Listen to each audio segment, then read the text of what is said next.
পৃথিবীর কোনো কিছুই রাজনীতির বাইরে না। পৃথিবীর কোনো কিছুই যেখানে রাজনীতির বাইরে না, সেখানে আপনাকে আর আমাকে কি রাজনীতির বাইরে থাকলে চলবে? চলবে না।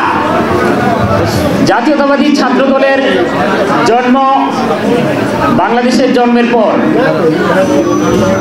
বাংলাদেশের জন্মের পর যে দুইটি গণ-অভ্যুত্থান সংগঠিত হয়েছে, 90-এর স্বৈরাচার বিরোধী আন্দোলনে এরশাদের পতন আর 24-এর ছাত্র জনতার আন্দোলনে শেখ হাসিনার পতন। জাতীয়তাবাদী ছাত্র দল তার অতীত সংগ্রামের জন্য গর্ব করতে পারে, এই জন্য যে এই দুটি গণ-অভ্যুত্থানেই ছাত্র দলের অংশগ্রহণ ছিল অত্যন্ত প্রশংসা করার মতো এবং দুঃসাহসী অংশগ্রহণ ছিল। আমি আমার বক্তব্যে আমাদের বোনদেরকে বিশেষভাবে ধন্যবাদ দিতে চাই। এখানে 2-3 জন মেয়ে শিক্ষার্থী এমন বক্তব্য দিয়েছেন যে আমরা যা প্রত্যাশা করি নাই তার চেয়েও তারা ভালো বলেছেন, তাদেরকে ধন্যবাদ। আমাদেরকে এখানে যখন পাঠানো হয়, বিএনপির ভারপ্রাপ্ত চেয়ারম্যান জনাব তারেক রহমান বলেছেন যে প্রত্যেকটি শিক্ষা প্রতিষ্ঠানে যে সকল মেয়ে শিক্ষার্থীরা রাজনীতি করতে চায় তাদেরকে যেন আমরা বিশেষভাবে সংগঠনে যুক্ত করার চিন্তা করি।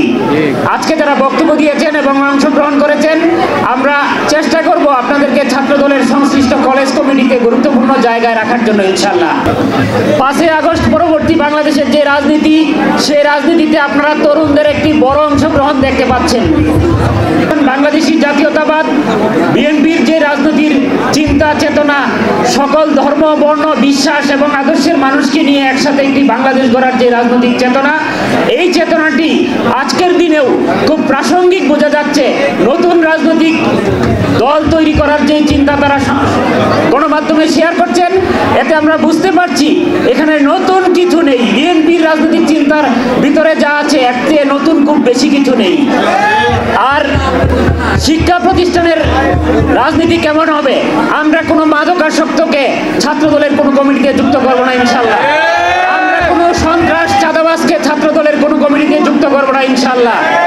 আগামী দিনে পরিচ্ছন্ন ছাত্র রাজনীতির যেই ধারা, সেই ধারাটিকে এগিয়ে নিয়ে যাওয়ার জন্য বাংলাদেশের আগামী দিনের যে রাজনীতি, মানুষের আশা আকাঙ্ক্ষার যে রাজনীতি, মানুষের সমস্যা সমাধানের যে রাজনীতি, মানুষ যেই স্বপ্ন নিয়ে এই জুলাই গণ-অভ্যুত্থানে অংশগ্রহণ করেছে, সেই রাজনীতিকে এগিয়ে নিয়ে যাওয়ার জন্য তারেক রহমানের যেই স্বপ্ন, বাংলাদেশের 18 কোটি মানুষের যেই স্বপ্ন, সেই স্বপ্ন বাস্তবায়নের জন্য আমরা আগামী দিনে ছাত্র দলের রাজনীতিকে পুনর্গঠন করবো ইনশাআল্লাহ।